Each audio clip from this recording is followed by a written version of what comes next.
किसान साथियों राम राम। आशा और उम्मीद करता हूँ कि आप सब ठीक ठाक होंगे। साथियों, आज हम चर्चा करने जा रहे हैं चने के भाव के ऊपर। जो चने के अंदर क्या व्यू बनते जा रहे हैं, क्या बनने चाहिए, और किसान या छोटे व्यापारी जिसके पास चना है उसे इस बारे क्या करना चाहिए, इस बारे ये अनुमान आपको दिए जा रहे हैं। साथियों, मैं आप सबको बता देना चाहता हूँ कि यह किसानी चैनल है। मैं सबसे पहले ये बता रहा हूँ, और ये चैनल जागरूकता अभियान के तौर पर चलाया जा रहा है। हर किसान को वो बात बताई जा रही है जो बाजार की सच्ची और सटीक जानकारी होती है। हो सकता है कि कभी कभार थोड़ा बहुत अनुमान गलत निकल सकता है, क्योंकि जिस तरह से कोई भी किसान अपने खेत में जाता है और उस चीज़ के बारे में सोचता है कि ये इतने कुंटल अनाज पैदा हो जाएगा, परंतु किसी मौसम की मार या बीमारी के कारण उसमें यदि हेराफेरी हो जाती है तो वो एक अलग बात है। परंतु अनुमानित जानकारी जो किसान जिस तरह से लगाता है उसी हिसाब से बाजार के जानकार, बाजार के विशेषज्ञ, ज्योतिष के जानकार जो भी इस बारे जो जानकारी लगा रहे हैं वो दे रहे हैं, वो ही जानकारी वीडियो के माध्यम से आप तक सटीक पहुंचाई जा रही है। और इसीलिए आपसे विनय निवेदन किया जा रहा है कि आप किसान, छोटे व्यापारी, दुकानदार आदि को सावधान और सचेत करने के लिए, जागरूकता को बढ़ाने के लिए हर एक आदमी को ये जानकारी पहुंचाने की कृपा करें, ताकि वो भी किसी तरह के नुकसान में न आए और बाजार के ऊपर संपूर्ण रूप से नज़र रखकर अपना माल सेल करें।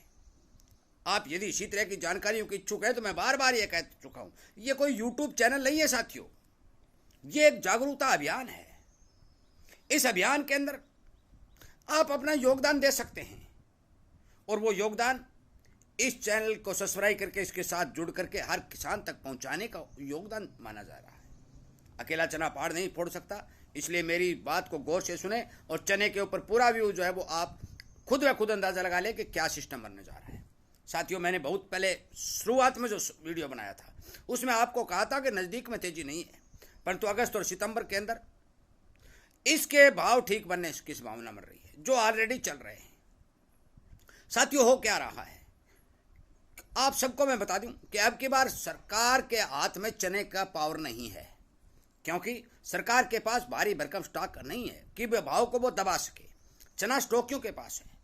स्टॉकियों ने पहले 6,000 और 6200 का व्यू दिया, उसके बाद में 6200 और 6500 का व्यू दिया, और उसके बाद में 6500 और 7,000 का व्यू जो मैंने आपको ऑलरेडी वीडियो में बता दिया है। और आज दिल्ली के भाव कल शाम 125 रुपये बढ़कर 6400 रुपये बोले जा रहे हैं। 100-200 रुपये का करेक्शन आया, परंतु दोबारा कवर होकर चना तेजी के राह पर चलता जा रहा है। दाल और मेसन की अच्छी डिमांड मौके पर चल रही है। सरकार ने एक ऐसा हथियार जो पीली मटर के रूप में अपनाया था, मैं सारा सिचुएशन बताऊंगा किस देश के क्या हो रहा है और आगे कितना सिस्टम बन रहा है। वीडियो ध्यान से सुने। सरकार ने जो पीली मटर का ऑप्शन चने के रूप में दिया था, हर एक किसान को, हर एक जानकार को, हर एक दाल खाने वाले को, हर एक बेसन खाने को इस बात का पता चल चुका है कि सरकार चने के बेसन और चने की दाल के रूप में आपको पीली मटर का बेसन और पीली मटर की दाल खिलाने जा रही है।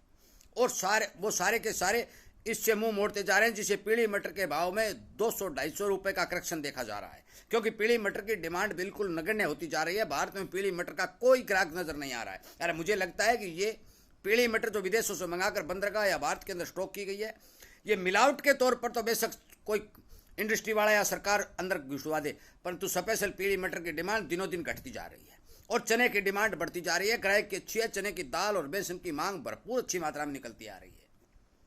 एक बात और बता दूं, अप्रैल और मई के अंदर विदेशों से लगभग 15-18-20 लाख टन बाहर से आया, परंतु आगे आने वाले समय में कोई भी चने का आयात बाहर से आने की संभावना नहीं है, क्योंकि उन देशों में भारी भरकम उत्पादन में कमी देखी जा रही है। और अक्टूबर और नवंबर से पहले ऑस्ट्रेलिया का चना भी भारत में नहीं आएगा। मांग बराबर आगे त्योहारी मांग निकलने जा रही है, मानसूनी मांग लगातार चल रही है। अनेक जगह से जो त्यौहार आते हैं, मिठाइयों में बेसन का बहुत ज़्यादा प्रयोग होता है, अनेक जगह से चने के बेसन की मांग जो है निकलती आ रही है।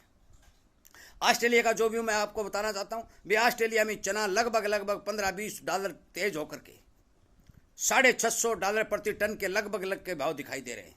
यदि उस चने को भारत के अंदर लाया जाए और उसके ऊपर 10% ड्यूटी लगाई जाए तो वो भारतीय चने से भी महंगा साबित हो रहा है, क्योंकि किराया भाड़ा सब उसके अंदर ऐड किए करते हैं, तो वो काफ़ी महंगा पड़ रहा है। इसलिए भारतीय चना का जो मौके पर है उसका यूज करना एक मजबूरी बन चुकी है। साथियों, मैं आप सबको बता देना चाहता हूँ कि आप चाहे बेचें या रखें वो आपकी मर्जी, मैं इस बारे कुछ नहीं कह सकता, परंतु जो बाजार की जानकारी है एक एक जानकारी आपको सटीक और शब्द इस वीडियो के माध्यम से उपलब्ध कराई जा रही है और आपको यह बताया जा रहा है कि आप इस तरह की बाजार की भ्रमित जानकारियों से बच करके आगे से आगे कदम बढ़ाते रहें। जागरूक बनना आपके लिए ज्ञान सबसे बड़ा धन होता है, ये मैं आपको स्पष्ट तौर पर बता देना चाहता हूं। जिन किसान भाइयों के पास चना है वो किसान भाई ध्यान रखें कि इस बारे पूर्ण विचार करके काम करें। बात ज्योतिष शास्त्र की करते हैं। हमारे परम मित्र श्री सुरेश जी साहू जो मध्य प्रदेश से हैं, ज्योतिष ग्रहों आदि का काम करते हैं, उन्होंने देखकर भी मैंने वीडियो में पहले उनके नाम से एक चने के बारे में वीडियो बनाया भी था। कल भी मैंने शाम को उनसे बात की, उन्होंने बताया कि चने के अंदर दूर दूर तक मुझे मंदी दिखाई नहीं दे रही है, ये ज्योतिष के आधार पर ग्रह नक्षत्रों के आधार पर बताया जा रहा है। उन्होंने अपना प्योर कीमती समय निकाल करके पूरा व्यू चने के ऊपर दिया है। साथियों, उन्होंने धनिया के ऊपर जो व्यू दिया वो धनिया स्टिक चलता जा रहा है। उन्होंने चने के बारे में भी काफ़ी समय पहले यह बताया था कि ज्योतिष ये कह रहा है कि चने के भाव मंदे नहीं रहने वाले हैं। आगे क्या कुछ हो जाए, इस पर क्या कर दे, इस बात का किसी को पता नहीं, परंतु अनुमानित जानकारी जो मैं आपको बताने जा रहा हूँ ये 101% सच्ची जानकारी है। साथियों, मेरा आपसे विनय निवेदन है कि जो व्यू मैं लगातार बाजारों से छान छान करके सच्ची और सटीक कहानी आप तक पहुँचा रहा हूँ, मैं चाहता हूँ कि आप हर किसान को जागरूक करने के लिए इन जानकारियों को उन तक पहुँचाएं। यदि अपने इस जागरूकता अभियान में इस किसानी चैनल के साथ जुड़ करके आप काम करेंगे तो हमारी आवाज़ सरकार तक पहुँचेगी और सरकार इस तरह के ढोसले जो पीली मटर के रूप में देश के अंदर खिलाने के लिए, ये एक और बता दूं, इस बात का भी ढोसला पीटा जा चुका है। डॉक्टरों ने सीधा ऐलान कर दिया है कि यदि कोई पीली मटर की दाल खाएगा, पीली मटर का बेसन खाएगा, तो ये पीली मटर की आटा रूपी दाल और बेसन आंत के अंदर चिपक जाएगा और अनेक बीमारियों को जन्म देगा। साथियों, इस बारे आपको विचार करना होगा और विदेशी सामानों के ऊपर आपको ये विचार करना होगा कि यदि इसके खाने से हमें दिक्कत होती है तो उस चीज़ से बचने के कर चलना होगा।